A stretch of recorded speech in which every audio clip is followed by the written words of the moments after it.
ஆதி திருச்சபை சரித்திரம் முதல் பாகம் காலம் நிறைவேறின போது தம்முடைய குமாரனை கடவுள் அனுப்பினார். Presenting by reverend D. David, Gamaliel Bible college, Mumbai, India. முன்னுரை. புதிய மதம், கிறிஸ்தவ மதமானது யாருமில்லாத உலகில் தோன்றவில்லை. மாறாக பல இன மக்கள், பல கலாச்சாரங்கள் மற்றும் பல மதங்களையும் கொண்ட உலகில் தோன்றியது. ரோமானிய சாம்ராஜ்யத்தில் கிறித்தவம் உதயமானது. கிறிஸ்தவத்தின் ஆணிவேர், கிறிஸ்தவமானது இயேசு கிறிஸ்துவின் பரமேறுதலுக்கு பிறகு யூத மதத்திற்குள் ஒரு சிறிய இயக்கமாக ஆரம்பமானது. இயேசுவின் உயிர்த்தெழுதலுக்குப் பிறகு அவருடைய சீஷர்களான அப்போஸ்தலர்கள் கிறிஸ்துவின் போதனைகளை போதிக்க ஆரம்பித்தார்கள். கிறிஸ்தவமானது சமத்துவம் மற்றும் நித்திய ஜீவனையும் குறித்த கொள்கைகளுடன் ரோமானிய பேரரசு முழுவதும் முதல் நூற்றாண்டில் மேலோட்டமாகவும், 2ஆம் நூற்றாண்டில் கிறிஸ்தவர்களுக்கு எதிரான துன்புறுத்தல்கள் மத்தியில் ஆழமாகவும், 3ஆம் நூற்றாண்டில் ஐரோப்பா, வட ஆப்பிரிக்கா, சின்ன ஆசியா முழுவதும் பரவ ஆரம்பித்தது. கிறிஸ்தவத்தின் வளர்ச்சி. இயேசுவானவர் பொது நூற்றாண்டுக்கு முன்பு 4 இல் பிறந்தார். பின்பு தன்னுடைய 30ஆம் வயதில் கிபி 26 இல் ஊழியத்தை ஆரம்பிக்கின்றார். இந்நிலையில் கிபி 29 இல் கைது செய்யப்பட்டு சிலுவையில் அறையப்பட்டு, மரித்து, அடக்கம் பண்ணப்பட்டு 3ஆம் நாளில் உயிர்த்தெழுந்தார். இயேசு கிறிஸ்து பரமேறி செல்லும் முன்பு அவருடைய கட்டளையைப் பெற்ற சீஷர்கள் கிறிஸ்துவின் போதனைகளை உலகமெங்கும் பறைசாற்ற ஆரம்பித்தார்கள்.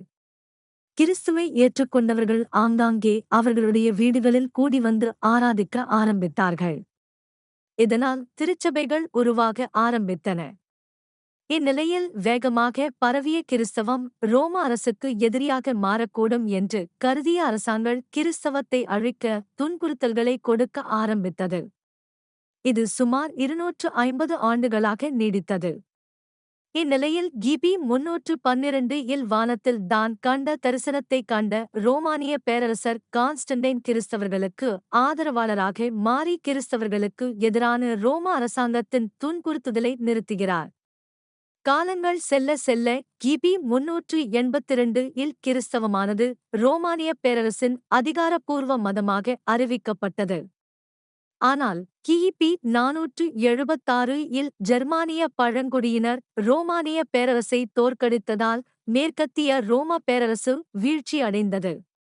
ஜெர்மானிய பழங்குடியினர் கிறிஸ்தவத்தை ஏற்றுக்கொண்டதினால் கிறிஸ்தவத்தின் தலைவராக இருந்த ரோம பேராயர் போப்பாண்டவர் என்ற பட்டத்தோடு அரசியல் அதிகாரம் பெற ஆரம்பித்தார். ஆகவே கிபி 6ஆம் நூற்றாண்டில் இருந்து ரோமானிய பேரரசை பிரதிபலிக்கும் வகையில் ரோமாபுரியானது கிறிஸ்தவத்தின் மதம், அரசியல், கலாச்சாரத்தின் தலைமை பீடமாக செயல்பட்டது. பண்டைய ரோம குடியரசு ரோம் கிமு 750 இல் ரொமியுலஸ் மற்றும் ரெமஸ் என்ற சகோதரர்கள் 7 மலைகளுக்கு மேலே ரோம் நகரை உருவாக்கினார்கள். கிமு 509 இல் 7வது மன்னராக இருந்த லூஷியஸ் டிராக்வெனியஸ் என்பவர் இத்தாலி தேசம் முழுவதும் கொடுகோல் ஆட்சி செய்து வந்ததில் வெகுண்டெழுந்த ரோமானியர்கள் மன்னர் பரம்பரையை தோற்கடித்து இத்தாலி முழுவதையும் கைப்பற்றினார்கள். ரோமானியர்கள் எல்லா அதிகாரம் கொண்ட ஒரு ராஜாவையோ அல்லது தலைவரையோ விரும்பாமல் ரோமானிய குடியரசு என்ற புதிய அமைப்பை ஏற்படுத்தினார்கள். ரோமானிய குடியரசு, இதில் தலைவர்கள் ஜனநாயக வழியில் மக்களால் தேர்ந்தெடுக்கப்பட்டார்கள். ஆரம்ப காலத்தில் ரோமானிய மக்கள் 2 குழுக்களாக பிரிக்கப்பட்டிருந்தார்கள். முதலாவது குழுவில் இருந்த பட்ரிசியர்கள் ஆளும் வர்க்கத்தினர்களாக, பெரிய நில சுவாந்தாரர்களாக இருந்தார்கள். 2வது குழுவில் இருந்த பிளேபியர்கள் சிறிய செல்வந்தர்கள், கைவினை கலைஞர்கள், வணிகர்கள் மற்றும் சிறு மற்றும் குறு விவசாயிகள் இருந்தார்கள். இந்த 2 குழுக்களும் ஓட்டு உரிமை இருந்தாலும் பட்ரிசியர்கள்தான் தலைமைத்துவத்திற்கு வர முடியும். ரோமன் சபை மன்றம். ரோமானிய குடியரசில் 300 பெரிய நிலச்சுவாந்தார்கள் ஆயுட்கால அங்கத்தினர்களாக இருந்து சமூக பாதுகாப்பு, வெளியுறவு, பொருளாதார கொள்கைகளை வகுத்தார்கள். இவர்களுக்கு எதிராக கிமு 450 இல் பிளேபியர்கள் எதிராக போராடி ரோம குடியரசில் தலைவராகும் உரிமையை பெற்றுக்கொள்ள அரசியல் அமைப்பு சட்டங்களை ஏற்படுத்தினார்கள். இந்த சட்டங்கள் 12 டேப்லெட் என்று அழைக்கப்படுகிறது. பிளேபியர்கள் ரோம அரசாங்கத்தின் அனைத்து துறைகளிலும் பணியமர்த்தப்பட்டார்கள். ரோமானிய குடியரசில் ஐரோப்பா, ஆப்பிரிக்கா மற்றும் சிறிய ஆசியா கண்டங்களில் இருந்து சுமார் 7 கோடி மக்கள் தொகையுடன் இருந்தார்கள். ரோமானிய குடியரசு அமைப்பானது சுமார் 500 ஆண்டுகளாக நிலைத்திருந்தது. ரோம குடியரசில் அடிமைகள் பண்டைய ரோமானிய சமூகத்திலும் பொருளாதாரத்திலும் கொத்தடிமைகள் முக்கிய பங்கு வகித்தார்கள். ரோம குடியரசில் சுமார் 50 இலட்சம் ஆண்களும் பெண்களும் அடிமைகளாக இருந்தார்கள். கொத்தடிமைத்தனம் என்பது ரோமானிய குடியரசில் தவறாகவே கருதப்படவில்லை, மாறாக அதிக அடிமைகள் வைத்திருப்பது சமூகத்தில் அந்தஸ்தாக கருதப்பட்டது. நுகர்பொருள் பொதுவாக யுத்தங்களில் தோல்வியுற்ற போர்வீர்கள் அடிமைகளாக விற்கப்பட்டார்கள். மேலும் கடன் வாங்கி பணத்தை திருப்பிச் செலுத்த முடியாத பலர் அடிமைகளாக ஆக்கப்பட்டார்கள். அடிமைகளுக்கு பிறந்த பிள்ளைகள் அடிமைகளாகவே விற்கப்பட்டார்கள்.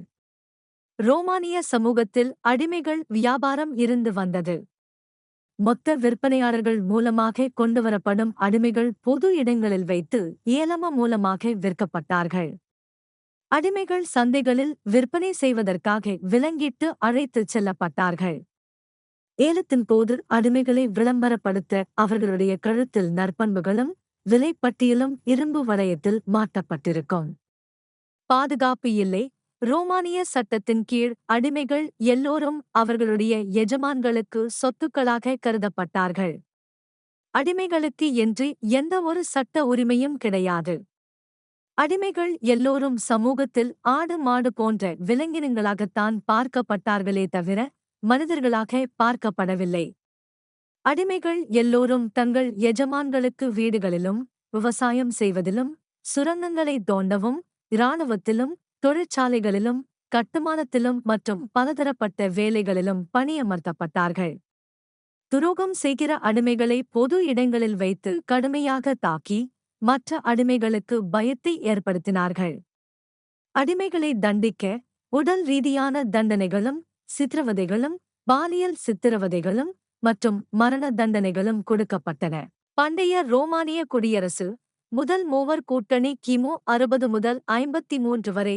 கிமு முதலாம் நூற்றாண்டில் ரோமானிய குடியரசானது கடும் அரசியல் நெருக்கடியை சந்தித்தது. ரோம அரசாங்கத்தில் ஊழலும் லஞ்சமும் அநீதியும் அதிகார துஷ்பிரயோகமும் மலிந்து காணப்பட்டது. இந்நிலையில் ரோமானிய தளபதிகள் ஜூலியல் சீசர், பாம்பே மற்றும் கிராசஸ் ஆகியோர் ரோம அரசியலில் ஆதிக்கம் செலுத்தினார்கள். இம்மூவரும் தங்கள் தனிப்பட்ட வேறுபாடுகளை ஒதுக்கி வைத்துவிட்டு கிமு 60 ஒரு கூட்டணியை ஏற்படுத்தி ரோம குடியரசை ஆண்டு வந்தார்கள். கார்ஹி போர் கிமு 58 ஜூலியஸ் சீசரின் மகளை பாம்பே திருமணம் செய்திருந்தார். இந்நிலையில் கிமு 54 ஜூலியா மர்மமான முறையில் இறந்துவிடவே பாம்பேதான் ஜூலியாவை கொன்றுவிட்டதாக சீசர் கருதினார். கிமு 53 கிராசஸ் என்பவர் பேட்டில் ஆஃப் கார்ஹி யுத்தத்தில் ரோம குடியரசின் நீண்டகால எதிரியான துருக்கி மற்றும் ஈரான் பகுதிகளை ஆண்ட பார்த்தியர்களால் கொல்லப்பட்டார். இந்த 2 மரணங்களும் முதலாம் மூவர் கூட்டணியை முடிவுக்கு கொண்டு வந்தது. இதற்குப் பின் ஜூலியஸ் சீசரும் பாம்பேயும் தனித்தனியாக செயல்பட்டார்கள். பேட்டில் ஆஃப் ஃபாசிலிஸ் போர் ஜூலியஸ் சீசர் மற்ற நாடுகள் மீது படையெடுத்து ஸ்பெயின், இங்கிலாந்து போன்ற நாடுகளை வென்று புகழின் உச்சிக்கு சென்றார். ஆகவே ரோம சபை மன்றத்தில் பலரை ஜூலியஸ் சீசருக்கு எதிரிகளாக பாம்பே பல சூழ்ச்சிகள் செய்து மாற்றிவிட்டார். இதையறிந்த சீசர் ரோம குடியரசின் முழு அதிகாரத்தையும் கைப்பற்ற கிமு ஜனவரி 1949 மாதத்தில் ரோம செனட் விதிகளுக்கு எதிராக பாம்பேயின் எல்கியான இத்தாலிக்கு சென்றார். ரோம தளபதியான பாம்பேயின் படைகள் ஜூலியஸ் சீசரை விட 2 மடங்கு அதிகமாக இருந்தாலும் ஃபாசிலிஸ் யுத்த களத்தில் பாம்பே தோற்கடிக்கப்பட்டு கொல்லப்பட்டதால் சீசர் ரோம குடியரசின் தலைவரானார். பண்டைய ரோம குடியரசு ஜூலியஸ் சீசரின் சீர்திருத்தங்கள் ரோமானிய குடியரசு முழுவதும் சமூக, பொருளாதார மற்றும் அரசியல் மேம்பாடுகளுக்கான திட்டங்களை ஜூலியஸ் சீசர் ஏற்படுத்தினார்.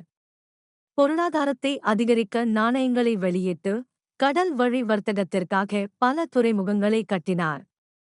இதனால் இந்தியா, எகிப்து, இலங்கை போன்ற நாடுகளோடு வாணிபம் செய்ததில் பொருளாதாரம் பன்மடங்கு அதிகரித்தது. விவசாயத்தை மேம்படுத்த பல புதிய கால்வாய்களையும் மற்றும் பொழுதுபோக்கிற்காக புதிய அரங்குகளையும் விளையாட்டு மைதானங்களையும் ஏற்படுத்தினார். அரசியலமைப்பை வலுப்படுத்தி அதிகார அமைப்புகளை தன் கட்டுப்பாட்டில் கொண்டு வந்தார். ரோம பேரரசில் வசித்து வந்த வெளிநாட்டவர்களுக்கும் ரோம குடியுரிமையை வழங்கி அவர்களுக்கு மத சுதந்திரத்தையும் கொடுத்தார். வானியல் மற்றும் கணித வல்லுநர்களின் நிபுணத்துவத்தை பயன்படுத்தி ஜூலியன் நாட்காட்டியை உருவாக்கினார். ஜூலியஸ் சீசர் படுகொலை. ஜூலியஸ் சீசர் செய்த சீர்திருத்தத்தினால் மக்கள் செல்வாக்கு அதிகரித்தது. சகல அதிகாரமும் கொண்டவராக ஜூலியஸ் சீசர் உயர்ந்ததால் ரோம சபை மன்றத்தில் பலருக்கு எரிச்சலை ஏற்படுத்தியது.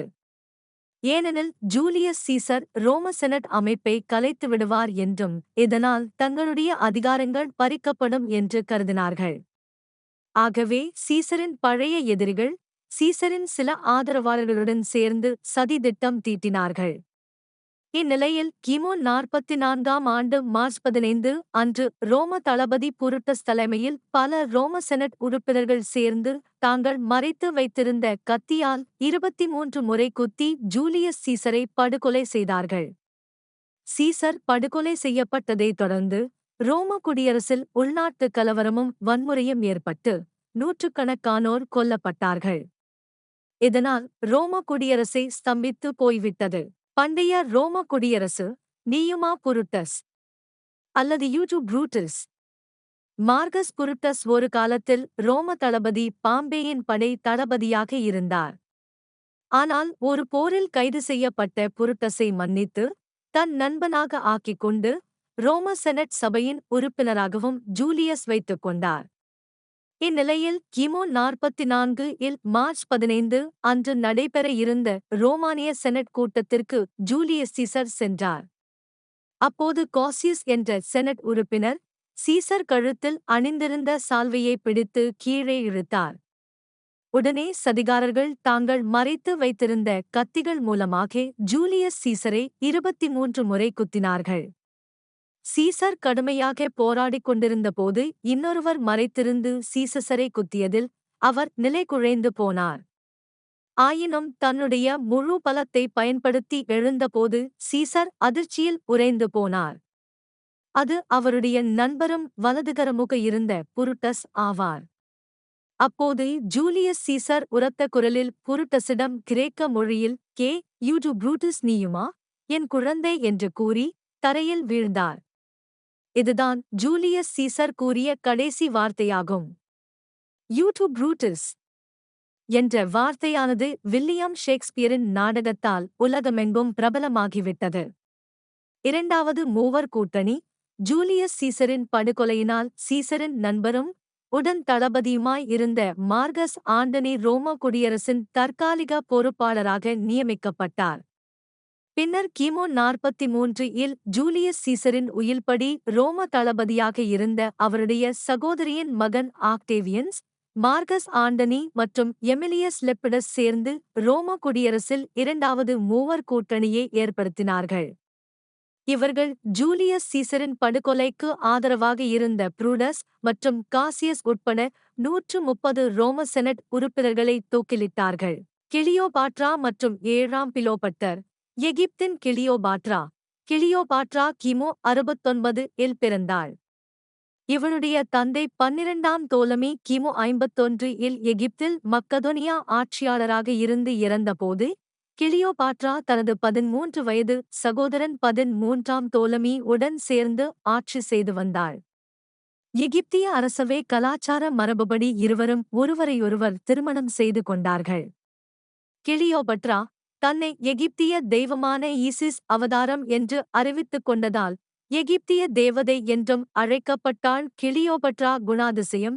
கிளியோபட்ரா மிகவும் அழகான பெண், புத்திகூர்மை கொண்டவள், தைரியமான பெண், 8 மொழிகளை கற்றவள், எதையும் சாதிக்கும் திறமை கொண்டவள், சிறந்த அரசியல்வாதி, தொலைநோக்கு பார்வை கொண்ட நிர்வாகி, வசீகரிக்கும் புன்னகையோடு எவரையும் கவர்ந்திழுக்கும் பேச்சுத்திறமை கொண்டவளாக சிறந்து விளங்கினாள்.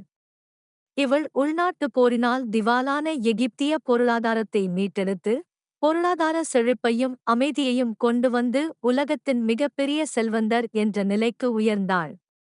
உள்நாட்டுப் போர். கிபி 49ஆம் ஆண்டு கிளியோபட்ராவின் சகோதரன் 13ஆம் தோலமி எகிப்தின் முழு பொறுப்பையும் கைப்பற்ற கிளியோபாட்ராவை அலெக்சாந்திரியாவில் இருந்து வெளியேற உத்தரவிட்டபோது ரோம தளபதியாக இந்த ஜூலியஸ் சீசரிடம் உதவி கோரினாள். இதனால் சீசரும் பெரும்படையோடு வந்து 13ஆம் தோலமியை நைல் நதி போரில் தோற்கடித்து கொன்று ரோமன் இராணுவத்தின் முயற்சியோடு எகிப்திற்கு இராணியாக கிளியோபாட்ராவை நியமித்தார். இந்நிலையில் கிளியோபட்ரா 13 வயதான தனது இளைய சகோதரன் 14ஆம் தோலமியே கிமு 48 இல் திருமணம் செய்து ஆட்சிக்கு துணையாய் வைத்துக் கொண்டாள். கிளியோபாட்ராவும் 7ஆம் பிலோபட்டரும் ஜூலியஸ் சீசர் மற்றும் கிளியோபாட்ரா 52 வயதான ஜூலியஸ் சீசர் அரசியல் மற்றும் பொருளாதார காரணங்களுக்காக 22 வயதான கிளியோபட்ராவிடம் காதல் கொண்டு எகிப்தில் 2 ஆண்டுகள் தங்கிவிட்டார். 2 பேருக்குமே ஒருவருக்கொருவர் தேவைப்பட்டார்கள். எப்படியெனில் கிளியோபட்ராவுக்கு சீசரின் ரோமானிய படைகள் மூலம் எகிப்தின் ஆட்சியாளராக நீடிப்பதற்கு பாதுகாப்பு தேவைப்பட்டது. அதே நேரத்தில் ரோம குடியரசின் சர்வாதிகாரியாக மாறுவதற்கு கிளியோபாட்ராவிடம் கொட்டிக் கிடந்த செல்வம் ஜூலியஸ் சீசருக்கு தேவைப்பட்டது. கிளியோபாட்ராவின் திட்டம் கிமு 46 இல் கிளியோபாட்ராவுக்கு சிசேரியன் என்ற ஆண் குழந்தையை ஜூலியஸ் சீசர் கொடுத்துவிட்டு ரோமுக்கு திரும்பினார். இந்நிலையில் ஒரு ஆண்டு கழித்து கிமு 45 இல் கிளியோபட்ரா ரோமுக்கு வந்தாள். அப்போது ரோமானியர்கள் எகிப்தின் ராணி சீசரோடு தங்கி இருந்ததால் எல்லோரும் திகிலடைந்தனர். ஆயினும் கிளியோபட்ராவின் எடுப்பான தோற்றத்திலும் சிகை அலங்காரத்திலும் வசீகரமான புன்னகையிலும் அநேக ரோம செனட் உறுப்பினர்கள் கூட கவரப்பட்டார்கள். இதனால் பல செனட் உறுப்பினர்கள் எகிப்திய ராணியான கிளியோபட்ரா தங்கியிருந்த தற்காலிக அரண்மனைக்குச் சென்று மரியாதையும் அநேக வெகுமதிகளையும் கொடுத்தார்கள். ஜூலியஸ் சீசரும் கிளியோபட்ராவின் மகனே தனக்கு பிறந்த குழந்தை என்று வெளிப்படையாக அறிவிக்கவில்லை. ஆனால் கிளியோபாட்ரா தனது மகன் இறுதியில் ரோமானிய குடியரசின் தலைவராகவும் எகிப்தின் தலைவராகவும் வருவான் என்று நம்பினாள். ஜூலியஸ் சீசர் மரணம் கிமு 44 இல் ஜூலியஸ் சீசர் படுகொலை செய்யப்பட்டவே எகிப்து நைல் நதியின் ராணியான கிளியோபட்ராவுக்கு ரோமானிய ஒழுக்கங்களுடன் பொருந்தவில்லை. ஆகவே தனது 2 வயதான மகன் சீசரியனோடு கிளியோபட்ரா எகிப்திற்கு திரும்பி சென்றுவிட்டாள். இரண்டாவது மூவர் கூட்டணி ஜூலியஸ் சீசரின் மரணத்திற்குப் பிறகு ஆக்டேவியன், மார்கஸ் ஆண்டனி மற்றும் எமிலியஸ் லெபிடஸ் ஆகியோர் ரோம குடியரசை 3ஆக பிரித்து ஆட்சி செய்தார்கள். லெபிடஸுக்கு வடக்கு ஆபிரிக்காவும், மார்கஸ் ஆண்டனிக்கு கிழக்கு மாகாணங்களும் மற்றும் ஆக்டேவியன் இத்தாலியில் இருந்து மேற்கு மாகாணங்களையும் ஆட்சி செய்து வந்தார்கள். கிமு 43 இல் மார்கஸ் ஆண்டனியின் சகோதரன் மகள் குளோடியா புல்ச்சராவை ஆக்டேவியன் மணந்து கொண்டார். கிமு 40 இல் மார்கஸ் ஆண்டனி ஆக்டேவியனின் சகோதரியான ஆக்டேவியாவை மணந்து கொண்டார். கூட்டணியில் விரிசல் முதலாவது மூவர் கூட்டணி போலவே இரண்டாவது மூவர் கூட்டணியில் இருந்தவர்களும் ஒருவருக்கொருவர் கருத்து வேறுபாடு கொண்டவர்களாய் இருந்தார்கள். எப்படியெனில் ஆண்டனி ஆக்டேவியனோடு கருத்து வேறுபாடு கொண்டு பெரும்பாலான நேரத்தை எகிப்தில் கழித்தார். ஆக்டேவியன்ஸ்க்கு எதிராக கிளர்ச்சி செய்த முன்னாள் ரோமா தளபதியான பாம்பேயின் மகன் செக்ஸ்டஸ் பாம்பியூஸ் ஐ தோற்கடிக்க லெப்பிடஸ் ஆக்டேவியனுக்கு உதவி செய்தார். இதற்காக ரோம குடியரசில் மிக உயர்ந்த பொறுப்பை லெப்பிடஸ் எதிர்பார்த்தார். இதை ஆக்டேவியன்ஸ் மறுக்கவே லெப்பிடஸ் துரோகமாக கருதினார். கூட்டணி வீழ்ச்சி கிமு 36 இல் லெப்பிடஸின் படைகள் ஆக்டோவியஸ் படைகளை வெற்றி கொள்வதற்காக சிசிலி நடைபெற்ற யுத்தத்தில் லெப்பிடஸ் தோல்வியுற்றார். இதனால் ஆக்டோவியஸ் ரோம குடியரசின் செனட் மன்றத்தின் மூலமாக லெப்பிடஸின் அனைத்து அதிகாரங்களையும் பறித்துக்கொண்டு அவரை நாடு கடத்தினார். இப்போது ரோமானிய குடியரசின் வசமுள்ள மேற்கு பகுதியே ஆக்டேவியனுக்கும் கிழக்கு பகுதியை மார்கஸ் ஆண்டனிக்கும் சமமாக பிரிக்கப்பட்டது. மூவர் கூட்டணிக்கு முற்றுப்புள்ளி வைத்தது. மார்கஸ் ஆண்டனியும் கிளியோபாட்ராவும் குடும்ப வாரிசு கிமு 43 இல் எகிப்தில் கிளியோபட்ராவின் சகோதரன் 14ஆம் தோலமி திடீரென மர்மமான முறையில் மரித்துப் போனார். ஆகவே கிளியோபட்ரா 3 வயதான தன் மகன் சீசரியனை எகிப்தின் 15ஆம் தோலமி என்று அறிவித்து இளவரசனாக்கினாள். முறை தவறிய காதல். கிமு 41 இல் ரோமானிய தளபதியாக இருந்த மார்கஸ் ஆண்டனி, எகிப்திய ராணியான கிளியோபட்ராவோடு அரசியல், பொருளாதார, இராணுவ ஒப்பந்தம் ஏற்படுத்த துருக்கியில் உள்ள தர்சு பட்டணத்திற்கு அழைத்தார். அப்போது கிளியோபட்ரா மலர்களால் அலங்கரிக்கப்பட்ட அற்புதமான படகில் மனரம்யமான வாசனை திரவியங்களை தன்னுடைய மேனியில் தடவிக்கொண்டு பயணம் செய்து தன்னுடைய வசீகர புன்னகையோடு மார்கஸ் ஆண்டனியை சந்தித்தாள். முதல் சந்திப்பிலே மார்கஸ் ஆண்டனி கிளியோபட்ராவிடம் தன் மனதை பறிகொடுத்து அவளோடு முறைதவறிய காதல் கொண்டார். இருவரும் தங்களுக்கு தேவையான மற்றொன்று இருவரிடத்திலும் இருப்பதைக் கண்டார்கள். இது கிளியோபாட்ராவுக்கு எகிப்திலும் ரோமிலும் அதிகாரம் செலுத்துவதற்கு வாய்ப்பாக இருந்தது. மார்கஸ் ஆண்டனியை பொறுத்தவரை ஈரானில் பார்த்தியர்களின் வலிமையான படைபலத்தை தோற்கடிக்க கிளியோபட்ராவின் செல்வம் தேவையாயிருந்தது. ஆகவே ஆண்டனி எகிப்தில் கிளியோபட்ராவுடன் தங்க முடிவு செய்தார். தெய்வீக அவதாரம். ஆண்டனியும் கிளியோபாட்ராவும் தங்களை பூமிக்குரிய தெய்வீக தம்பதியினராக காட்டிக் கொண்டார்கள். இருவரும் தங்களை கிரேக்க தேவர் மற்றும் தேவதையான டயோனைசஸ் மற்றும் ஆப்ரோடைட் இன் அவதாரம் என்றும், எகிப்திய தேவர் மற்றும் தேவதையான ஓசிரீஸ் மற்றும் ஈசிஸ் அவதாரங்கள் என்று அறிவித்துக் கொண்டார்கள். இவர்களுக்கு எகிப்தில் 2 மகன்களும் ஒரு மகளும் பிறந்தார்கள். ஆக்டேவியஸ் மற்றும் ஆண்டனி மோதல்கள். ஆக்டேவியஸ், ஆண்டனி மோதல்கள். கிமு 32 இல் கிளியோபாட்ராவை திருமணம் செய்வதற்காக மார்கஸ் ஆண்டனி என்பவர் ஆக்டேவியஸின் சகோதரியான ஆக்டேவியாவை விவாகரத்து செய்தார். இது ஆக்டோவியன் மற்றும் மார்கஸ் ஆண்டனி இடையே இருந்த உறவில் பெரிய விரிசலை ஏற்படுத்தியது. மேலும் மார்கஸ் ஆண்டனி ரோம குடியரசுக்கு உட்பட்ட பகுதியான அலெக்சந்திரியா பட்டணத்தை கிளியோபட்ராவுக்கும், கிழக்கில் உள்ள பெரும் பகுதிகளை கிளியோபட்ராவின் பிள்ளைகளுக்கு சொந்தமாக கொடுப்பதாகவும், அத்துடன் தன்னுடைய சரீரத்தை ரோமாபுரியில் இல்லாமல் அலெக்சாந்திரியாவில் கிளியோபட்ராவுடன் அடக்கம் பண்ண வேண்டும் என்றும் உயில் எழுதி வைத்திருந்தார். ரோம செனட் ஆதரவு. ஆக்டேவியன் சட்டவிரோதமாக ஆண்டனியின் உயிலை கைப்பற்றி அதை ரோம செனட் மன்றத்திற்கு அனுப்பி வைத்து மார்கஸ் ஆண்டனியின் அதிகாரத்தை பறிக்க கேட்டுக்கொண்டார். இது ரோம செனட்டில் பெரிய அதிர்ச்சியை ஏற்படுத்தியது. ஏனெனில் மீண்டும் ஒரு உள்நாட்டுப் போர் ஏற்படும் சூழ்நிலையை ஏற்படுத்தியது. நேரடியாக மார்கஸ் ஆண்டனி மீது போர் தொடுப்பதற்கு ரோம செனட் மன்றம் அனுமதிக்காது என்பதை அறிந்த ஆக்டோவியன், கிளியோபட்ராவின் மீது படையெடுக்க அனுமதி வாங்கினார். கிளியோபட்ராவுக்கு ஆதரவாக எப்படியும் மார்கஸ் ஆண்டனி வருவார் என்பது ஆக்டோவியனுக்கு நன்றாக தெரியும். இது ரோம குடியரசின் இறுதி யுத்தத்திற்கு வழிவகுத்தது. கடைசி ரோமானிய குடியரசுப் போர். கிளியோபட்ராவுக்கு ஆதரவாக ஆண்டனி படையையும் திரட்டினார். இதனால் ரோம செனட் மார்கஸ் ஆண்டனியின் எல்லா அதிகாரங்களையும் பறித்துக் கொண்டார்கள். ஆக்டேவியனும் 2 இலட்சம் வீரர்களோடு யுத்தத்திற்கு சென்றார். இதற்கு சம எண்ணிக்கையில் கிளியோபட்ராவின் படைகளும் ஆண்டனியின் படைகளும் இருந்தது. இந்த யுத்தத்தில் யார் வெற்றி பெற்றாலும் இழப்பு ரோம குடியரசுக்கே இருக்கும். ரோமானிய குடியரசின் வீழ்ச்சி. ஆக்டியம் போர். கிமு செப்டம்பர் 31 மாதம் ஆக்டியம் போரில் 900 கப்பல்கள் மோதின. இந்த கடற்போரில் ஆக்டேவியஸின் கடற்படையானது ஆண்டனி மற்றும் கிளியோபாட்ராவின் கடற்படைகளுடன் கடுமையாக மோதிக்கொண்டார்கள். இந்த யுத்தத்தில் எகிப்தியர்களின் கடற்படையில் 4 3 பங்கு அழிக்கப்பட்டதில் மார்கஸ் ஆண்டனியின் வீரர்கள் சரணடைந்தார்கள். கிளியோபாட்ராவும் மார்கஸ் ஆண்டனியும் அலெக்சாண்ட்ரியாவுக்கு தப்பி ஓடினார்கள். இந்நிலையில் கிமு 30 இல் ஆக்டேவியன் அலெக்சாண்ட்ரியாவை பல நாட்களுக்குப் பிறகு கைப்பற்றினார். தற்கொலைகள். ஆக்டேவியஸிடம் பிடிபட்டு ரோமின் வெற்றி ஊர்வலத்தில் கைதியாக கொண்டு செல்லப்படுவதற்கு விரும்பாத மார்கஸ் ஆண்டனி தற்கொலை செய்து கொண்டார். இதையறிந்த 39 வயதான கிளியோபட்ராவும் ரோமில் அவமானத்தை எதிர்கொள்வதை விரும்பாததால் தனது மார்பில் எகிப்திய நல்ல பாம்பை கொத்த வைத்து அல்லது கொடிய விஷமருந்தி தற்கொலை செய்து கொண்டாள் என்று கூறப்படுகிறது.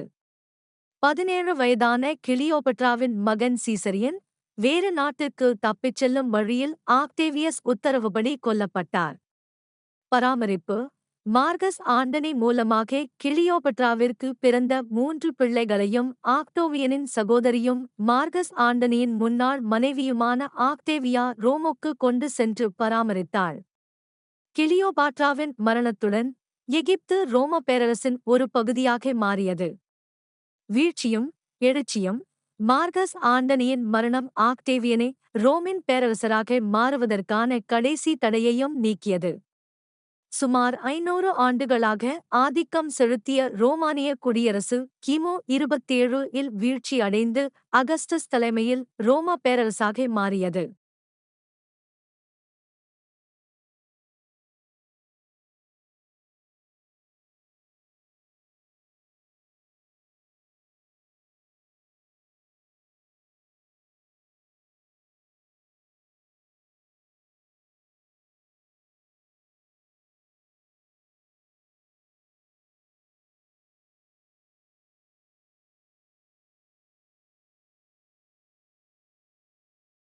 ரோம சக்கரவர்த்தி அகஸ்டஸ் ரோமானிய குடியரசில் மார்கஸ் ஆண்டனியை வீழ்த்திய ஆக்டேவியன் மிகவும் வலிமை வாய்ந்த தலைவராக மாறினார்.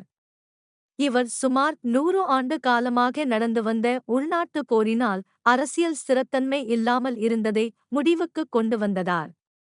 இதற்காக கிமு 27 இல் ரோம செனட் மன்றம் இவருக்கு அகஸ்டஸ் என்ற பட்டத்தை வழங்கினார்கள். இதற்கு பொருள் மரியாதைக்குரியவர் என்று பொருள். சீசர் அகஸ்டஸ் கிமு 26 இல் ரோம செனட் மன்றத்தை கலைத்து ரோம குடியரசை ரோம பேரரசாக மாற்றினார். இப்போது அகஸ்டஸ் ரோமானிய முதல் பேரரசாக இருந்து சகல அதிகாரமும் கொண்டவரானார். அகஸ்டஸ் தனது பெரே இம்பரேட்டர் சீசர் டிவி ஃபிலியஸ் என்று பொருள்படும் தெய்வீக தளபதி அகஸ்டஸ் சீசர் என்று மாற்றி ஜூலியஸ் சீசரின் விசுவாசி என்று காண்பித்துக் கொண்டார். அகஸ்டஸ் செய்த சீர்திருத்தங்கள். அகஸ்துராயன் ரோம பேரரசில் பல்வேறு சீர்திருத்தங்களை மேற்கொண்டார். இவர் ரோமானிய பேரரசின் நிர்வாக அமைப்பு, சட்ட ஒழுங்கு, அரசியல் ஸ்திரத்தன்மை மற்றும் வலுவான சமூக உள்கட்டமைப்புகளை கொண்டு வந்தார்.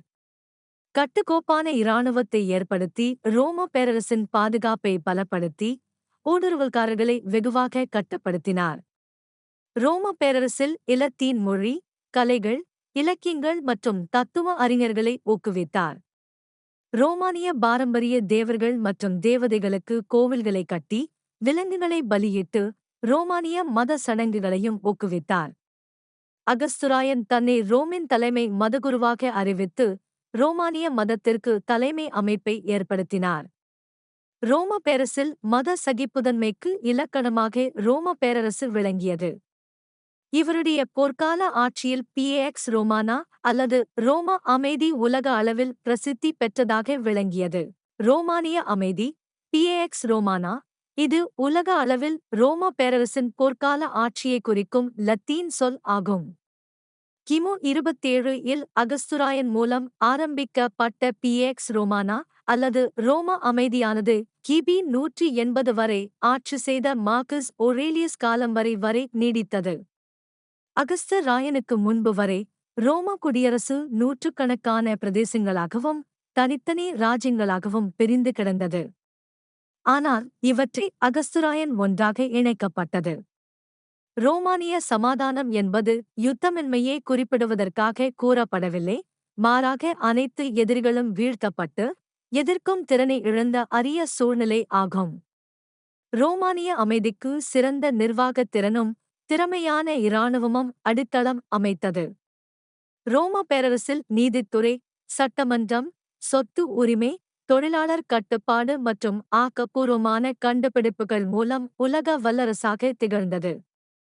ரோமானியர்களின் ஆதிக்கம் ஒரு காலத்தில் உலக வல்லரசுகளாக இருந்த மேதியா, பெர்சியா, அசீரியா மற்றும் பாபிலோனிய பேரரசுகளை விட ரோம பேரரசின் எல்கைகள் மிகப் பெரியது. இதனுடைய எல்லையானது கிழக்கே மத்திய தரைக்கடல் பகுதியான யூப்ரடிஸ் நதியிலிருந்து எகிப்து, ஸ்பெயின், வடக்கு ஆப்பிரிக்கா, ஐரோப்பா மற்றும் கிரேட் பிரிட்டன் வரை பரந்து இருந்தது. ரோம பேரரசின் கீழ் இருந்த 7 கோடி மக்களுக்கும் ஒரே சட்டமுறைமை பின்பற்றப்பட்டது. ரோமானியர்களின் கண்டுபிடிப்புகளையும் திறமைகளையும் பயன்படுத்தி சட்ட ஒழுங்கு, அரசு இயந்திரம், நீதித்துறை, கட்டிடக் கலைகள், நீர்ப்பாசன வசதிகள், விவசாயம், தொழில்துறை, ஏற்றுமதி, இலக்கியங்கள், வானவியல், விஞ்ஞானம் மற்றும் பொறியியல் என்று பல்வேறு துறைகளில் சாதனைகளை புரிந்தது. இதுவே பிற்காலத்தில் மேற்கத்திய நாடுகளின் நாகரிக வளர்ச்சியில் முக்கிய பங்கு வகித்தது. ரோமானிய அமைதி, பொருளாதாரம். ரோம பேரரசின் வர்த்தத்தை அதிகரிக்க பல துறைமுகங்களையும் பொருட்கள் வைக்கும் கோட்டைகளையும் கட்டி கடற்கொள்ளையர்களை இரும்புகரம் கொண்டு அடக்கினார்கள்.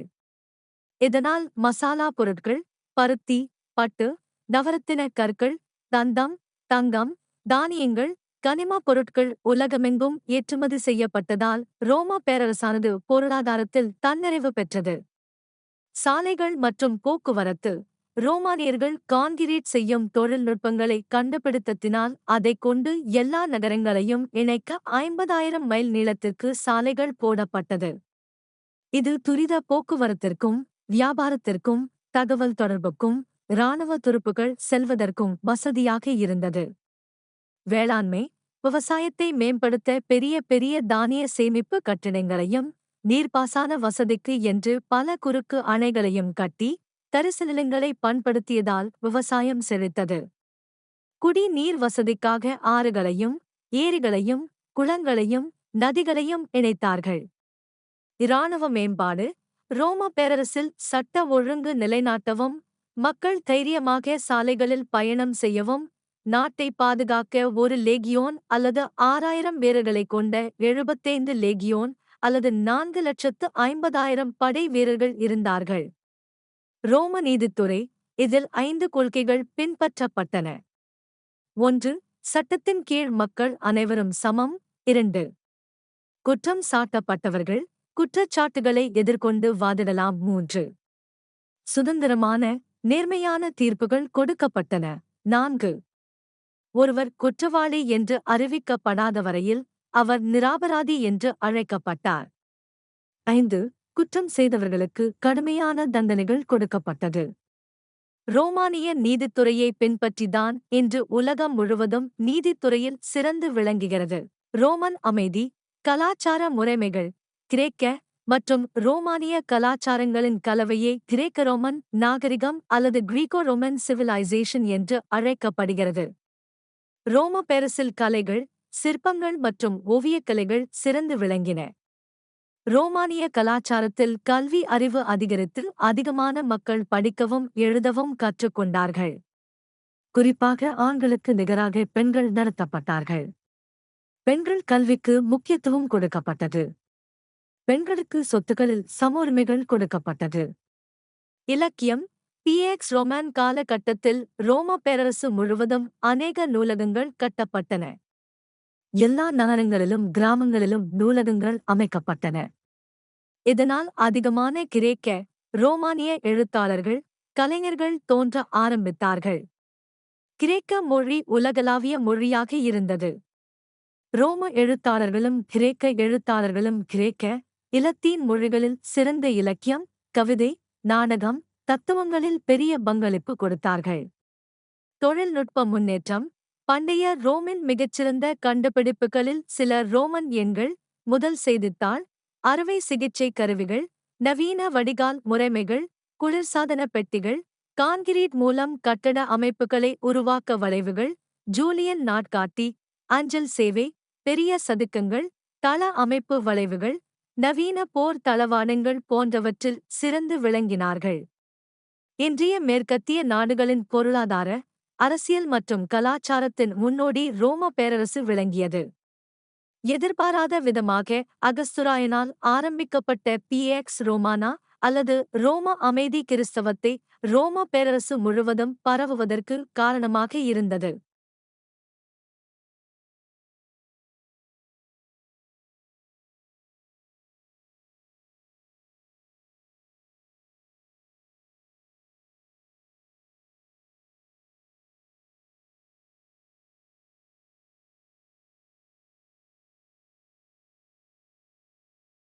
ரோமானிய மதங்கள்.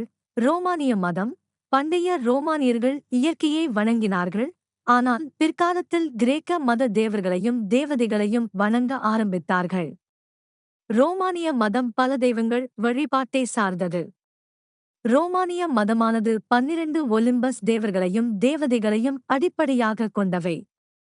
ரோமானிய தேவர்கள் மற்றும் தேவதைகளில் முக்கியமானவர்கள் வியாழன் ஜூபிட்டர் என்பவர் ரோமானிய தலைமை தெய்வமாகவும், ஜூனோ ரோமானிய தலைமை தெய்வத்தின் மனைவியாகவும், மினர்வா ஞானத்தின் தெய்வமாகவும், செவ்வாய் யுத்தத்தின் தெய்வமாகவும், எகிப்தின் ஈசிஸ் பெண் தெய்வம், பெர்சியாவின் மித்ரா வெளிச்சத்தின் தெய்வமாகவும் வணங்கினார்கள்.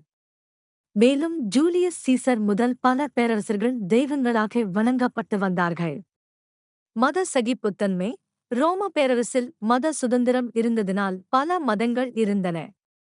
பண்டைய ரோமானிய சாம்ராஜ்யத்தில் பல தெய்வங்கள் வழிபாடுகளும் ஒரே கடவுள் கோட்பாடுகளைக் கொண்ட யூத மதமும், ஸ்டோயிசம், சிசரோ, ஈசிஸ் எகிப்திய பெண் தெய்வம், பெர்ஷியாவின் மித்ராயிசம் என்று பல மதங்கள் இருந்தது.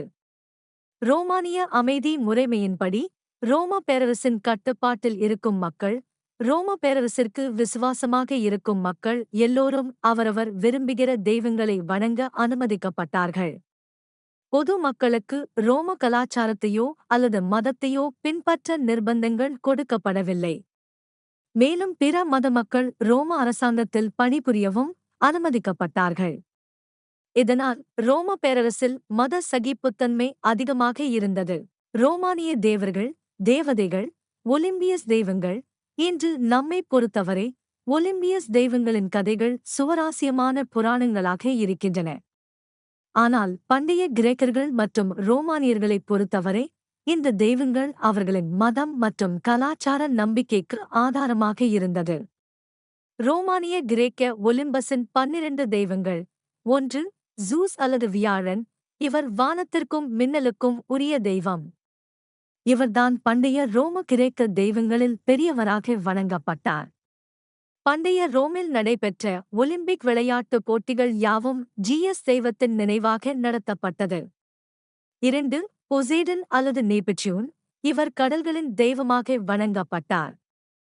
இவர் தனது திரிசூலத்தைக் கொண்டு தாக்கும்போது இயற்கை பேரழிவுகள், புயல்கள், பூகம்பங்கள், எரிமலை வெடிப்புகள் போன்றவை ஏற்படும் என்று மக்கள் நம்பினார்கள். 3. டயனா. இந்த தேவதை சந்திரன், வேட்டை, கருவுறுதல், கற்பு மற்றும் கன்னித்தன்மையின் தேவதையாக வணங்கப்பட்டார். இந்த தேவதையே சந்திரன், பாம்பு மற்றும் வில் மற்றும் அம்பு போன்ற சின்னங்களில் குறிப்பிடுவார்கள். 4. ஹேரா அல்லது ஜூனோ. இந்த தேவதை திருமணத்தின் தெய்வமாகவும், பெண்களைப் பாதுகாக்கும் தெய்வமாகவும் வணங்கப்பட்டார். இந்த தேவதைதான் பெண் தெய்வங்களின் ராணியாகவும், கருவுறுதலின் அடையாளமாக வணங்கப்பட்டாள். 5. டிமிட்ரா அல்லது செர்ஸ். இந்த பெண் தெய்வம் விவசாயத்தையும் விவசாயிகளையும் காப்பவராகவும் வணங்கப்பட்டாள். ஹெஸ்டியா. இந்த பெண் தெய்வம் குடும்பம், ஆரோக்கியம் மற்றும் வீட்டை பாதுகாக்கும் நித்திய சுடராக வணங்கப்பட்டாள். ரோமானிய தேவர்கள் தேவதைகளும். 7. ஹெஃபிஸ்டஸ் அல்லது வால்கன். இவர் நெருப்பின் கடவுள் ஆவார். மேலும் கட்டுமானம், கைவினை கலைஞர்கள் மற்றும் உலோகவியலில் திறமையானவர்கள் வணங்கும் தெய்வமாகவும் அறியப்பட்டார். 8. ஆர்ஸ் அல்லது செவ்வாய். இவர் யுத்தத்தில் வெற்றி கொடுக்கும் கடவுளாக வணங்கப்பட்டார். 9. அதீனா அல்லது மினர்வா. இந்த பெண் தேவதை ஞானம் மற்றும் கலைகளின் தெய்வம் ஆவார். 10. ஆஃப்ரோடைட் அல்லது வீனூஸ். இந்த பெண் தெய்வம் அழகு, ஆசை, காதல், கருவுறுதல், தாம்பத்தியம் ஆகியவற்றின் தெய்வமாக வணங்கப்பட்டாள். 11. ஹெர்ம்ஸ் அல்லது புதன். இவர் வர்த்தகம், செல்வம் மற்றும் பொருளாதாரத்தின் தெய்வம் ஆவார்.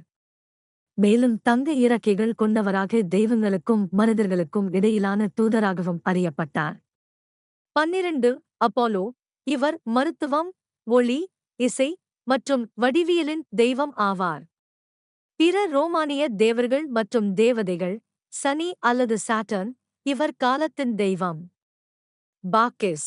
இவர் மதுவின் தெய்வம். புளூட்டோ பாதாள உலகத்தின் தெய்வம். பிப்ரவரி அல்லது ஃபெப்ரஸ். சுத்திகரிப்பின் தேவதை. ஃப்ளோரா. பூக்கள் மற்றும் வசந்த காலத்தின் தேவதை. ஃபோர்ச்சுனா. ஆசீர்வாதத்தின் தேவதை. ஜானூஸ். கதவு மற்றும் ஜன்னல்களின் தேவதை. எரோஸ். காதலின் தேவதை. ஹெர்குலிஸ். வலிமையின் தெய்வம். ஐரிஸ். வானவில்லின் தேவதை. லுனா. சந்திரனின் தேவதை. ஓபிஸ். கருவுறுதல் தேவதை. ஹேட்ஸ். பாதாளத்தின் காவல் தெய்வம். இவ்வாறு ரோமானியர்களுக்கு பல தேவர்களும் வாரம், மாதாந்திர தேவர்கள் தேவதைகள், வாராந்திர தெய்வங்கள். நாம் பயன்படுத்தும் நாட்காட்டியில் வார நாட்களின் பெயர்கள் ரோமானிய தேவர்கள் மற்றும் தேவதைகளின் பெயரினால் அழைக்கப்படுகிறது. ஞாயிறு அல்லது ஹீலியஸ், திங்கள் அல்லது மூன், செவ்வாய் அல்லது மார்ஸ், புதன் அல்லது மெர்க்கரி, வியாழன் அல்லது ஜூபிட்டர், வெள்ளி அல்லது வீனூஸ் மற்றும் சனி அல்லது சாட்டர்ன். 2. மாதாந்திர தெய்வங்கள். மாதங்களின் பெயர்கள் ரோமானிய தெய்வங்கள், தலைவர்கள் மற்றும் ரோமானிய எண்கள் மூலமாக அழைக்கப்படுகிறது. ஆரம்ப காலத்தில் ஒரு வருடத்திற்கு 10 மாதங்களாக மார்ச் முதல் டிசம்பர் வரை மட்டுமே இருந்தது. இந்நிலையில் கிமு 690 ரோமானிய மன்னர் நூமு போம்ஃபிலியஸ் என்பவர் ஜனவரி மற்றும் பிப்ரவரி மாதங்களையும் சேர்த்துக் கொண்டார். மாதாந்திர தேவர்கள் தேவதைகள். ஜனவரி அல்லது ஜானூஸ், வாசல்களின் தேவதை. பிப்ரவரி அல்லது ஃபெப்ரஸ், சுத்திகரிக்கும் தேவதை. மார்ச் அல்லது மார்ஸ், யுத்தங்களின் தெய்வம். ஏப்ரல் அல்லது எஃப்ரோடைட், காதல் தேவதை. மே அல்லது மாயா, வசந்தகால தேவதை. ஜூன் அல்லது ஜூனோ, திருமணம் மற்றும் குடும்ப தேவதை ஆவார்கள். 4. தலைவர்களின் பெயர். ரோமானிய பேரரசர் ஜூலியஸ் சீசரின் பெயரால் கிமு 43 ஜூலை என்றும் அதற்கு முன் லத்தீனில் குவிண்டிலிஸ் அல்லது 5 என்று அழைக்கப்பட்டது. இதேபோல கிமு 8 அகஸ்துராயன் பெயரில் ஆகஸ்ட் என்று ஒரு மாதமும் பெயரிடப்பட்டது.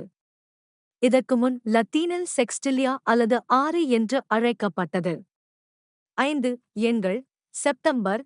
நம்முடைய நாள் காட்டியில் செப்டெம் என்ற லத்தீன் வார்த்தைக்கு 7 என்றும், அக்டோபர் ஆக்டோ என்ற லத்தீன் வார்த்தைக்கு 8 என்றும், நவம்பர் நோவம் என்ற லத்தீன் வார்த்தைக்கு 9 என்றும், டிசம்பர் டிசெம் என்ற லத்தீன் வார்த்தைக்கு 10 என்றும் அழைக்கப்பட்டது.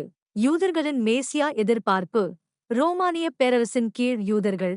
ரோமானிய இராணுவ தளபதி போம்பி கிமு 63 எருசலேமை கைப்பற்றினார். ஆரம்பத்தில் யூதர்களுக்கு மத சுதந்திரம் இருந்தது. ஆனால் பிற்காலத்தில் அரசாங்க வரியை முறையாக செலுத்துபவர்களுக்கு மாத்திரமே உரிமைகள் கொடுக்கப்பட்டது. கிமு 37 மகா ஏரோது யூதர்களுக்கு ராஜாவாக ரோம குடியரசு மூலம் நியமிக்கப்பட்டார்.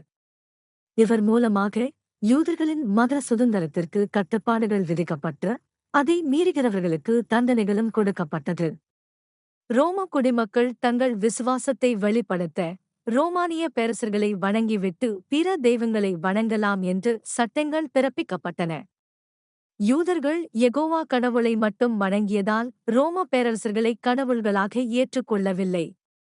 இதனால் யூதர்களுக்கும் ரோமானிய அதிகாரிகளுக்கும் இடையே கடுமையான போராட்டங்கள் இருந்து வந்தது. யூதர்களின் பிரிவுகள். கிமு முதல் நூற்றாண்டில் யூதர்கள் 4 பெரும் பிரிவுகளாக வாழ்ந்து வந்தார்கள். 1.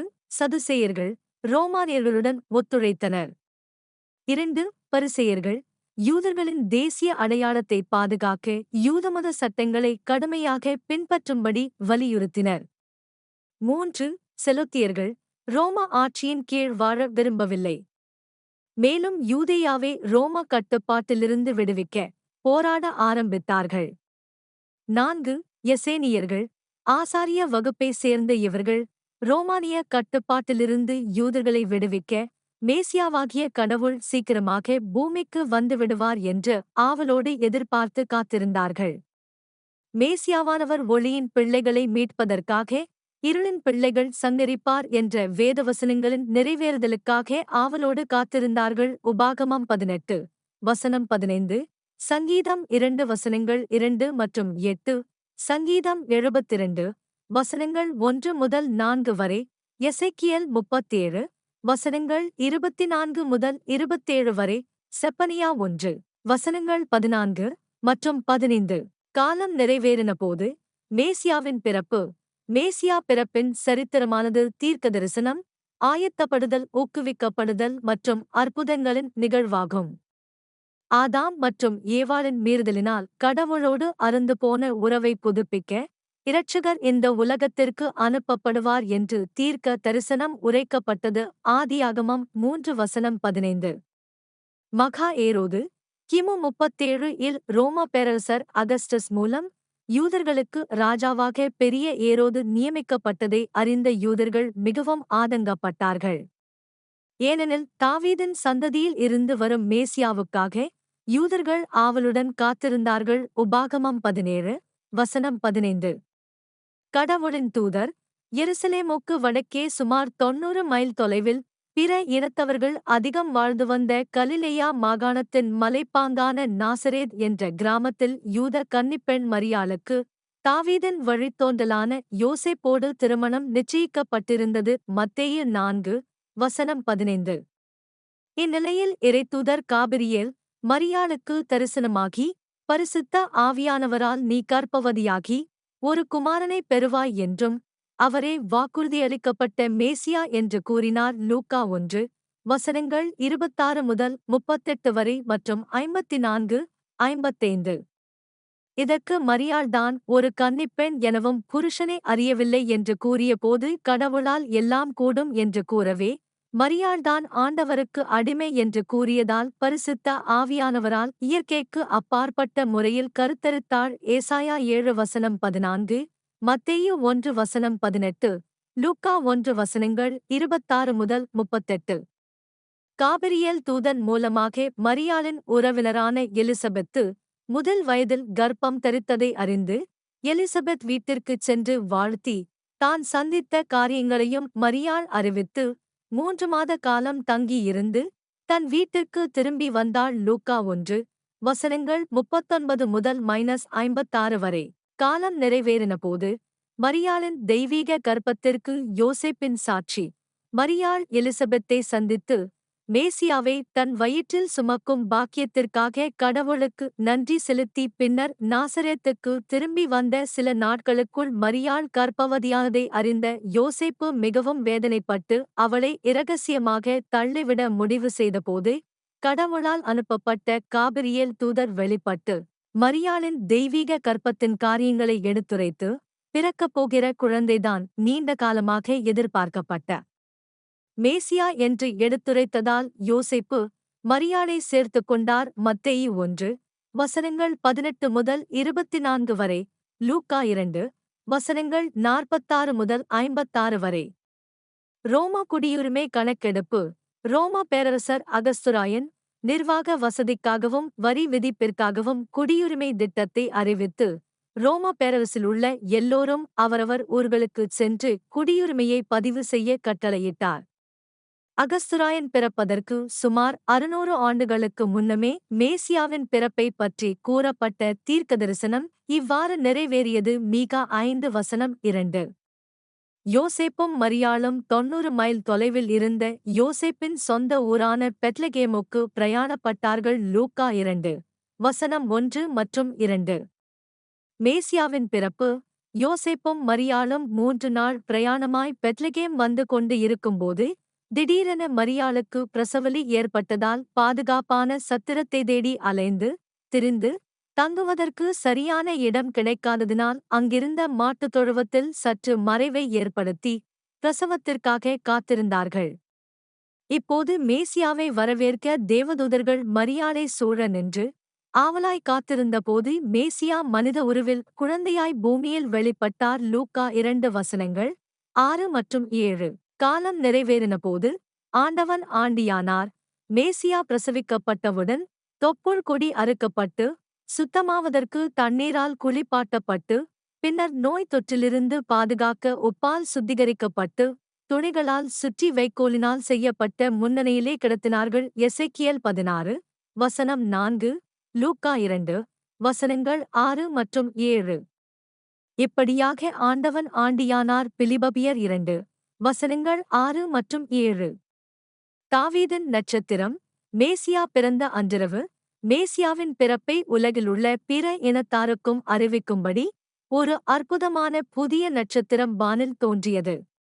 இதை எருசலேமுக்கு கிழக்கிலே தொலைதூர தேசமான பெர்சியா அல்லது பாபிலோனில் வானமண்டலங்களை நன்கு கற்றறிந்த ஞானியர்கள் கண்டார்கள். எண்ணாகமம் 24 வசனம் 17, மத்தேயு 2 வசனங்கள் 1 மற்றும் 2. யூதர்களுக்கு ஒரு ராஜா பிறந்துள்ளார் என்றும் இவர்தான் உலக இரட்சகர் என்று அறிந்து அவரை பணிந்து கொள்ள எருசலேமுக்கு பிரயாணப்பட்டார்கள். மேசியாவைப் பற்றி மேய்ப்பர்களின் சாட்சிகள். மேசியா பிறந்த அன்றிரவு சில மேய்ப்பர்கள் பெத்லகேமுக்கு அருகிலுள்ள வயல் வெளிகளில் தங்கள் மந்தைகளை பாதுகாத்துக் கொண்டு இருக்கும்போது ஒரு தேவதூதர் அவர்களுக்கு முன்பாகத் தோன்றி எல்லா ஜனத்திற்கும் சந்தோஷத்தை கொடுக்கும்படி இரட்சகராகிய மேசியா பிறந்துள்ளார் என்ற நற்செய்தியை அவர்களுக்கு அறிவித்து இதற்கான அடையாளத்தையும் கூறினார். அந்த நேரத்தில் திடீரென்று தேவதூதர்கள் கூட்டம் வானத்தில் தோன்றி உன்னதத்திலே கடவுளுக்கு மகிமையையும் பூமியிலே சமாதானமும் மனுஷர்மேல் பிரியமும் உண்டாவதாக என்று சொல்லி துதித்தார்கள். தேவதூதர்கள் மறைந்து சென்றவுடன் மேய்ப்பர்கள் பெத்லகேமுக்கு விரைந்து வந்து தேவதூதர் சொல்லியபடி துணிகளில் சுற்றி முன்னணியில் கிடத்தியிருந்த மேசியாவைக் கண்டு பணிந்து கொண்டு பின்னர் மேசியாவை குறித்து எல்லோருக்கும் அறிவித்து கடவுளை மகிமைப்படுத்தினார்கள். லூக்கா 2 வசனங்கள் 8 முதல் 20 வரை. இயேசுவின் பிறந்த தேதி இயேசு பிறந்த நாள் அல்லது பிறந்த ஆண்டை குறித்து வேதாகமம் எதுவும் கூறவில்லை. இதன் காரணமாக பல சர்ச்சையான கருத்துக்கள் நிலவுகின்றன. பொதுவாக சரித்திர ஆசிரியர்கள் இயேசுவானவரின் பிறந்த ஆண்டை கிமு 6 முதல் கிபி 1 வரை சொல்லப்படுகிறது. ஆயினும் மகா ஏரோது வாழ்ந்த காலம் மற்றும் புதிதாக தோன்றிய நட்சத்திரத்தின் அடிப்படையில் இயேசுவானவர் கிமு 4ஆம் ஆண்டு பிறந்தார் என்று அறிஞர்கள் கூறுகின்றார்கள். கிறிஸ்துமஸ் கொண்டாட்டம் இல்லை. ஆதி திருச்சபைகளில் முதல் 3 நூற்றாண்டுகளாக இயேசுவின் பிறப்பு கொண்டாடப்படவில்லை. ஏனெனில் ஆதி திருச்சபையில் பிறந்தநாள் கொண்டாடுவது என்பது பிற இனத்தவரின் கலாச்சாரம் என்று திருச்சபையின் தலைவர்களால் இழிவாக போதித்து கிறிஸ்துவுக்காக எவரெல்லாம் இரத்த சாட்சியாக மரிக்கிறார்களோ அந்த நாளைத்தான் பிறந்த நாளாக கொள்ள வேண்டும் என்று போதித்தார்கள். இதனால் கிறிஸ்தவர்கள் பிற மதத்தாரின் பண்டிகையில் இருந்து ஒதுங்கியிருந்தார்கள். ஆதி திருச்சபையானது இயேசு கிறிஸ்துவின் பிறந்த நாளுக்கு பதிலாக பிற இனத்தாருக்கு வெளிப்பட்ட நாளை ஜனவரி 6 என்றும் இயேசு ஞானஸ்நானம் பெற்ற நாள் மற்றும் உயிர்த்தெழுந்த நாளை பண்டிகைகளாக கொண்டாடினார்கள். 3. கிறிஸ்துமஸ் தேதி கிபி 221 இல் ரோமானிய கிறிஸ்தவ வரலாற்று ஆசிரியர் செக்ஸ்டஸ் ஜூலியஸ் ஆஃபிக்னஸ் என்பவர் யோவான் ஸ்நானகனின் பிறப்பு மற்றும் வானவியலின் அடிப்படையில் வசந்தகால உத்தராயணம் அதாவது இரவும் பகலும் சரிசமமாக நாள் மார்ச் மாதம் 25ஆம் நாள் நடைபெற்றது என்றும் அந்த நாளில்தான் கடவுள் உலகத்தை படைத்தார் என்றும் அதே நாளில்தான் பரிசுத்த ஆவியானவர் மூலமாக மரியாள் கர்ப்பவதியானாள் என்று கணக்கிட்டு குளிர்கால சந்திராந்தி நாளான டிசம்பர் 25 அன்று இயேசுவானவர் பிறந்தார் என்றும் கூறினார். இதை வடக்கு ஆப்பிரிக்காவில் ஏற்றுக்கொண்ட கார்த்தேஜ் திருச்சபையில் கிபி 250 முதல் 300ஆம் ஆண்டுகளில் கிறிஸ்துமஸ் பண்டிகை கொண்டாடப்பட்டதாக திருச்சபையின் ஆரம்பகால சரித்திர குறிப்புகள் கூறுகின்றன. இயேசுவின் பிறந்த தேதி டிசம்பர் 25 பிற மத பண்டிகை. இதுதான் கிறிஸ்தவரல்லாத வரலாற்று ஆசிரியர்கள் கூறுகின்ற மிக பரவலாக கருத்து ஆகும். கிபி 274 இல் ரோமானிய பேரரசான ஒரேலியன் என்பவர் ரோமானிய தெய்வமான சால் இன்விக்டஸ் அதாவது தோற்கடிக்க முடியாத சூரியனின் என்ற பெயரில் அவருடைய பிறந்த நாளை டிசம்பர் 25 இம் தேதியை விடுமுறை நாளாக அறிவித்து விருந்துடன் பண்டிகை கொண்டாடும்படி கேட்டுக்கொண்டார். இவர்களின் கருத்துப்படி ரோம பேரரசன் கான்ஸ்டன்டைன் கிறிஸ்தவராக மாறிய பின்பு ரோமானிய பேரரசு முழுவதிலும் கிறிஸ்தவத்தை பரப்புவதற்காக வேண்டுமென்றே டிசம்பர் 25 இம் நாளை கிறிஸ்மஸ் பண்டிகையாக கிபி 336 இல் இருந்து கொண்டாடுகிறார்கள் என்று சரித்திர ஆசிரியர்கள் கூறுகின்றார்கள். மித்ரா பிறந்த நாள் டிசம்பர் 25 இம் நாள் இந்திய ஈரானிய தெய்வமான மித்ராவின் பிறந்த நாளாகும். இவர் ஒளியின் தெய்வமாக அறியப்பட்டார். இவரை ரோமானிய வீரர்களும் உயர் இனத்தவர்களும் வழிபட்டதால் இந்த நாள் பெர்சியா மற்றும் ரோம பேரரசில் பிரபலமடைந்தது. அஸ்திபாரக்கல் யூதர்கள் பாபிலோனிய சிறையிருப்புக்கு பின்னர் எருசலேம் ஆலயத்தை கட்டுவதற்கு அஸ்திபாரம் போடப்பட்ட நாள் டிசம்பர் 25. இதை அடிப்படையாகக் கொண்டு டிசம்பர் 25 ஐ மூலைக்கல்லாகிய கிறிஸ்துவின் பிறந்த நாளாக கொண்டாட ஆரம்பித்தார்கள் என்ற கருதம் கூறப்படுகிறது. உலகின் ஒளியான இயேசு கிறிஸ்து கிமு 167 இல் செலுக்கிய மன்னர் 4ஆம் எப்பிபனேஸ் எருசலேம் ஆலயத்தை தீட்டுப்படுத்தியதால் ஏற்பட்ட மக்காபிய புரட்சியின் மூலம் கிமு 164 இல் எருசலேம் ஆலயமா புதுப்பிக்கப்பட்டு திருவிளக்குகளால் அலங்கரிக்கப்பட்டு டிசம்பர் 25 இந்நாள் பிரதிஷ்டை செய்யப்பட்டது. கிறிஸ்தவ மதம் யூத மதத்தின் ஒரு சிறிய பிரிவாக ஆரம்பிக்கப்பட்டு யூதமத பாரம்பரியங்களையும் கலாச்சாரத்தையும் உள்வாங்கியிருந்தது. இயேசுவானவர் உலகின் ஒளியாக வந்தார் என்ற வேதவசனங்களான ஏசாயா 9:2, யோவான் 8:12 மற்றும் யோவான் 12:46 இன் அடிப்படையிலும் இறையியல் நோக்கத்தோடும் ஆதி திருச்சபை தலைவர்கள் யூதர்களின் ஹனுக்கா என்னும் திருவிளக்கு பண்டிகையான டிசம்பர் 25 இந்நாளை கிறிஸ்துவின் பிறந்த நாளாக கொண்டாட முடிவு செய்தார்கள். இயேசுவும் ஒரு யூதராக இருந்ததால் இந்நாளை எல்லோரும் சரியான நாள் என்று தீர்மானித்தார்கள். இயேசுவின் பிறந்த தேதி. முடிவுரை. கிபி 312 இல் ரோம பேரரசர் கான்ஸ்டன்டைன் கிறிஸ்துவை ஏற்றுக்கொள்ளும் முன்னரே வடக்கு ஆப்பிரிக்காவில் டொனேட்டிஸ்ட் கிறிஸ்தவர்கள் இயேசுவானவர் பிறந்த நாளை டிசம்பர் 25 அன்று கொண்டாடி வந்ததாக திருச்சபை வரலாறு கூறுகின்றது. ஆதித்திருச்சபை கடந்து சென்ற உபத்திரவ காலங்களில் பிற மதங்களின் கலாச்சாரத்தை ஏற்றுக்கொள்ளாததினால் இயேசுவின் பிறந்த நாட்கள் கொண்டாடப்படவில்லை என்று திருச்சபை வரலாறு கூறுகிறது. அதிகாரப்பூர்வ கிறிஸ்துமஸ் பண்டிகை. ரோமானிய பேரரசர் கான்ஸ்டன்டைனின் காலத்தில் 336ஆம் ஆண்டு டிசம்பர் 25 அன்று கிறிஸ்துமஸ் பண்டிகை ரோமில் கொண்டாடப்பட்டதாக சரித்திர பதிவுகள் உள்ளது. ஆயினும் 9ஆம் நூற்றாண்டுக்கு பின்னர்தான் வெகுவிமரிசையாக அகில உலகம் எங்கும் கொண்டாடப்பட்டு வருகிறது. கிபி 382 இல் ரோம பேரரசின் அதிகாரப்பூர்வமான மதமாக கிறிஸ்தவம் அறிவிக்கப்பட்டதிலிருந்து பிற மதத்தாரை கிறிஸ்தவர்களாக மாற்றுவதற்கு அவர்கள் சார்ந்த மதம் மற்றும் கலாச்சாரங்கள் கிறிஸ்தவத்தில் ஊடுருவ ஆரம்பித்தது. உதாரணமாக இந்தியாவில் சாதிய நம்பிக்கைகள் கொண்ட இந்து மத மக்கள் கிறிஸ்தவர்களாக மாறியதால் தங்களோடு தங்கள் ஜாதிய அடையாளத்தையும் சபைகளுக்குள் கொண்டு வந்ததினால் இன்றும் இந்திய கிறிஸ்தவத்தில் சாதியம் காணப்படுகிறது. கிறிஸ்மஸ் பண்டிகையின் செய்தி. கிறிஸ்தவர்களைப் பொறுத்தவரை இயேசு கிறிஸ்துவின் சரியான பிறந்த நாளை அறிந்து கொள்வதை விட மனிதகுலத்தை பாவங்களில் இருந்து மீட்கும்படியாக சுமார் 2000 ஆண்டுகளுக்கு முன் கடவுள் தனது மகனை கிறிஸ்மஸ் பரிசாக இந்த உலகிற்கு அனுப்பினார் என்பதை நம்புவதே கிறிஸ்துமஸ் பண்டிகையின் முக்கிய செய்தியாகும்.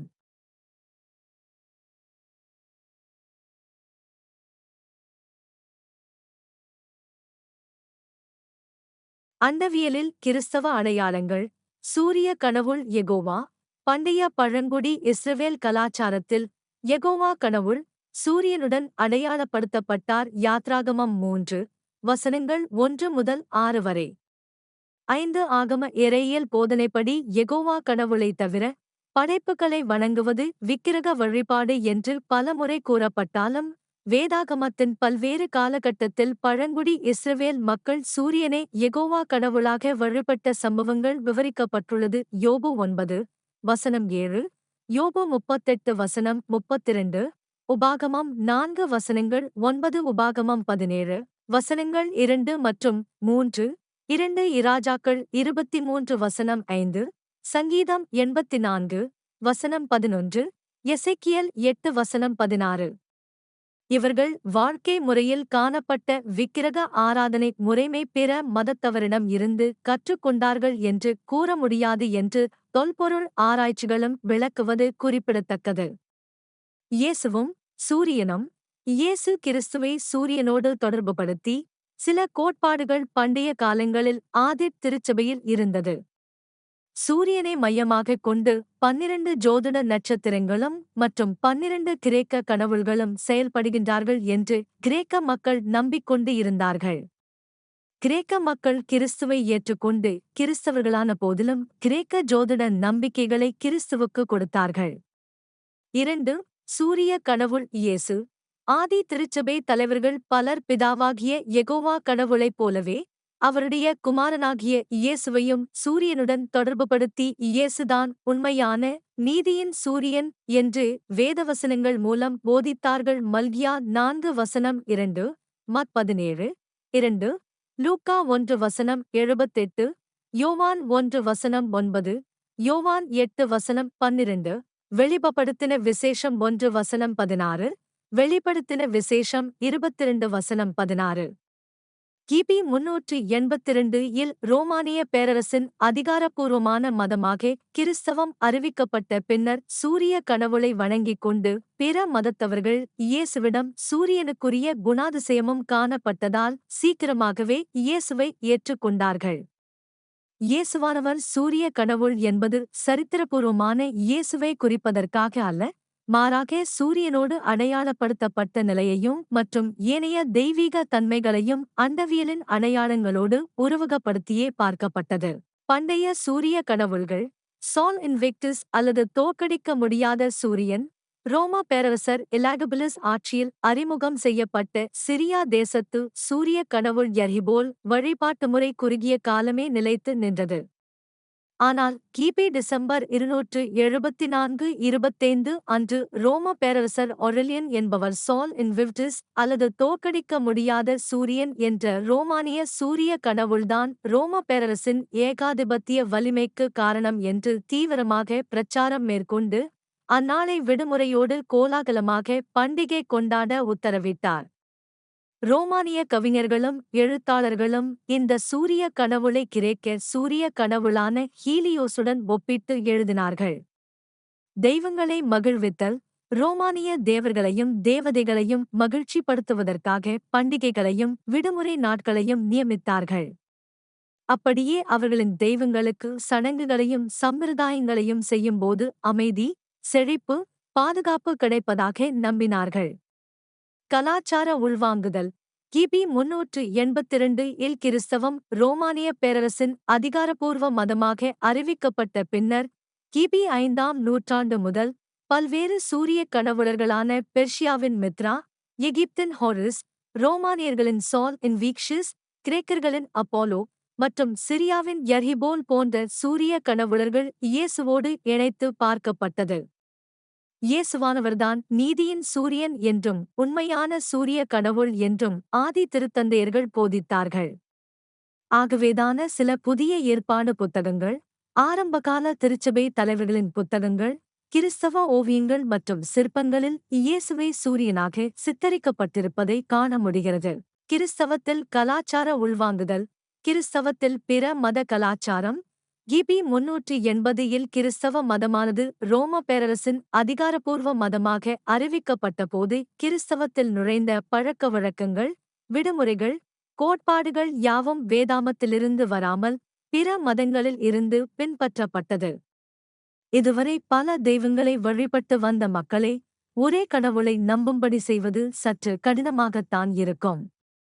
ஏனெனில் அவர்கள் பழகிவிட்ட கலாச்சாரங்களை உடனடியாக விட்டுவிடுவதில் மிகப்பெரிய தடைகள் இருந்து கொண்டுதான் இருக்கும். ஆகவே இந்த தடைகளை நீக்குவதற்குத்தான் திருச்சபையானது பிற மதங்களின் கலாச்சாரங்களை உள்வாங்கியது. இதன் விளைவாக கிறிஸ்தவம் பல்வேறு நாடுகளில் வேகமாக பரவியது. ஒற்றுமைகள். உதாரணமாக, இயேசுவானவர் இறந்து மீண்டும் உயிர்த்தெழுந்தார் என்று வேதாகமம் கூறுகிறது. இது பண்டைய எகிப்திய தெய்வமான ஓசிரீஸ் இறந்து பாதாள உலகத்திற்குச் செல்வது, பின்னர் மீண்டும் உயிரோடு வருவது போன்ற கதைகளோடு ஒத்துப்போகிறது. நற்செய்தி பணிக்கு கலாச்சார உள்வாங்குதல். பிற மதத்திலிருந்து கிறிஸ்தவத்தை ஏற்றுக்கொண்டவர்கள் மத்தியில் அவர்களின் முந்தைய மத கதைகளோடு கிறித்தவகதைகளை இணைத்து கூறும்போது எளிதாக புரிந்து கொள்கின்றார்கள். பிற மதத்தாரை கிறிஸ்துவுக்குள் கொண்டு வரவே பிற மத கலாச்சாரங்கள் கிறிஸ்தவத்திற்குள் உள்வாங்கப்பட்டது.